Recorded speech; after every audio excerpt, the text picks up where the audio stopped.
Hey guys, welcome back. So today we are going to be doing this fun spring look. This is a lot different than most of my looks. They're usually just browns and normal everyday colors. So I definitely wanted to do something bright and fun for springtime. So yes, I hope you guys enjoy this spring makeup look. Let's get started. Now, first things first, you're going to want to prime your eye, and here I'm using the Jordana 12-Hour Made to Last eyeshadow pencil in Eternal White. And by doing this, the colors that we put on our lid are going to show up much brighter than if we didn't use it. First color I'm going to use is by Geek, and it's the shade Chickadee. Basically, I just put Chickadee all over the crease area, that way it transitions really beautifully. And this next one, I'm using a blush actually, and it's by NYX, and it's in Cinnamon. And I just put that right underneath Chickadee. And again, this is just gonna help with the transition into that really beautiful orange color. And I'm just putting it exactly where my crease is. I'm just feeling where that bone is, and then here I'm just blending them both out together. And the next color is by Geek, and it's called Razzleberry. It's this like reddish pink color, and it's sparkly, and I patted that on my lid. And then next I take Geek's Cocoa Bear and deepen up my crease a little bit with that. It's like a reddish brown, and it just mixed really nicely with this color, and then just blend them all out together. This is gonna look choppy in the beginning, but it all comes together at the end. And then this color is from the Chocolate Bar palette, the very dark color that's in that palette. I just deepen up my crease with it, just like so. And again, this can be messy, that's how I work, and then it just all comes together at the end. And then I go in back in the Cinnamon color by NYX and just bring everything together, but that's just the basis of this. I go back in and blend everything out later. Then I take a Geek Shark Bait and stick that in the inner corner. I knew I wanted a pop of color in my inner corner, I just didn't know that I wanted to do this blue one, but I ended up really liking the effect that it gave because the blue mixed in with the razzleberry came out to this really nice purple color. And then of course my look wouldn't be complete without a wing liner, so I'm using the Smashbox gel liner. And you don't have to do the wing as severe as I'm doing, but I just feel like it makes my eye shape look larger, so I like doing that personally. Alright, next I'm going to be using the House of Lashes lashes in Pixie Luxe, and once I get those on, I'm going to tight line underneath my eye, that way everything just looks put together and black. And then I go in with a little fine point gel liner, or liquid eyeliner, I'm sorry, that way the insides of my eye look a little sharper. And then I go in with Geek Simply Marlena and put it on top of Razzleberry just so there's a little bit more of a pink to it. And then here I'm just cleaning up the colors, adding what I need to, blending what I need to, and just making sure that everything just looks great. And then I take a makeup wipe and I wipe underneath my eyes and I clean up in the inner corner because I don't want all that blue in there. Then I take this face primer, and it basically is a blurring solution. I think it's by L'Oreal, I don't remember, but I'll list everything down below. And I apply that over my face, and then I mix two foundations together, and I ended up applying it with a kabuki brush instead of the beauty blender. I just wanted more of a full coverage look, so I decided to use the brush and then went in with the beauty blender to make sure that everything was nice and blended.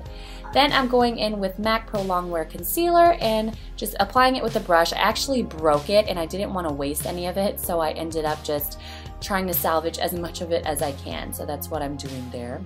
And I'm blending it into my skin with the dampened beauty blender. Again, with the brush, I apply it, and then I blend it out with the beauty blender. Sorry, I guess I could shorten this, but this is one of my personal favorite things to watch whenever I watch other people's videos. So I tried to keep this part in there. So I just continue to blend underneath my eyes, and here I'm going to apply some on my chin and on my forehead, and again just using the beauty blender to blend it all out. Now taking the trusty Kat Von D Shade Light palette, which I've been loving since I bought it, and I am setting underneath my eyes with the middle shade. I'm pretty sure it's called Lyric, right? Well, it's the middle yellow shade, and I absolutely love it. My beauty blender is dampened, and that is how I applied it. And here I am contouring my nose with this Milani. It's actually an eyebrow pencil, but I love it for contouring just because the brown is such a nice brown. There's no orange to it. And I'm just contouring my nose with it. Here I'm going to set my face with the Infallible powder, and I just pat the powder in place. I don't like moving it around, and I find that by patting it just sets the foundation much better than if you were like swirling it all over your face. Then I take the first 2 middle shades and warm my face with it. I do my forehead, my cheeks, and underneath my neck. Just basically the outside portions of your face where the sun would naturally hit. It just warms up your face and makes it look a lot nicer when you warm up those parts of your face instead of just one flat foundation color. And now here I'm going back in with Chickadee, and we are back at our lower lash line. I just like doing this after concealer and stuff just because I feel like I would mess it up if I did it first. So I put that all over my lower lash line. Then I go in with Cocoa Bear and go right underneath it. That way we do the whole gradient transition thing on the lower lash line as well. Then I go in with this purple shade by Makeup Geek, and I put it just right in the middle. That way we have a little bit of color on our eyes and not just on the top. And then I go in with the Vegas Lights palette. This is totally random, you didn't have to do this. And I take that really beautiful orange color that's in that palette, and I put it in the inner corner of my eye.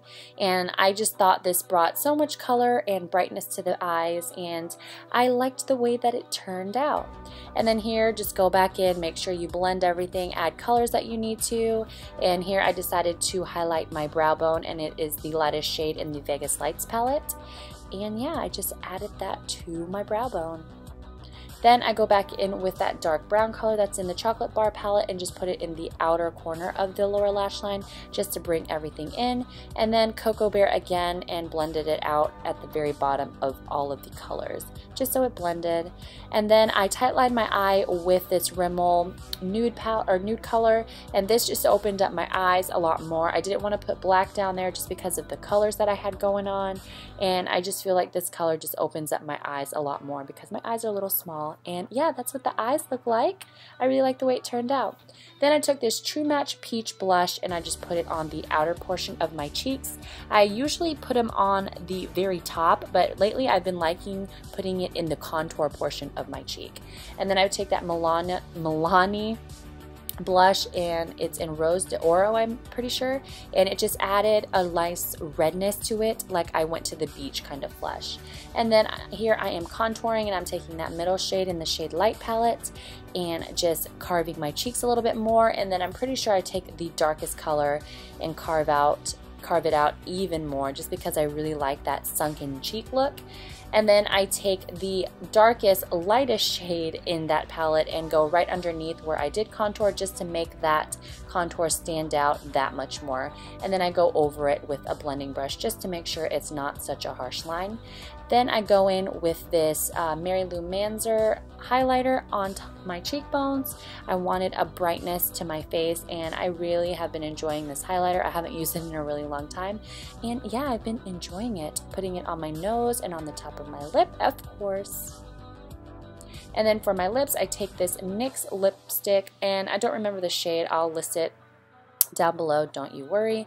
And I end up making my own coral colored lipstick. You don't have to go out and buy all 3 of these colors by any means, but I do like the way that the color turned out, and you can totally customize your own little lipstick potion as well. And I just put that NYX butter lipstick over that nude color, and then another NYX butter gloss on top of it, just because I wanted it to be a little bit more glossy. And I really liked the end result color. I thought it went with the eyes really, really well. And yeah, that's the complete look, you guys. I totally winged this, and I'm so happy with the way that it came out. You should totally experiment with your makeup and just have fun with it. I know this won't be wearable for many of you, but if you want to be bold, then you should totally rock it. Thanks so much for watching this video, you guys. I hope you enjoy. I love you guys. Bye!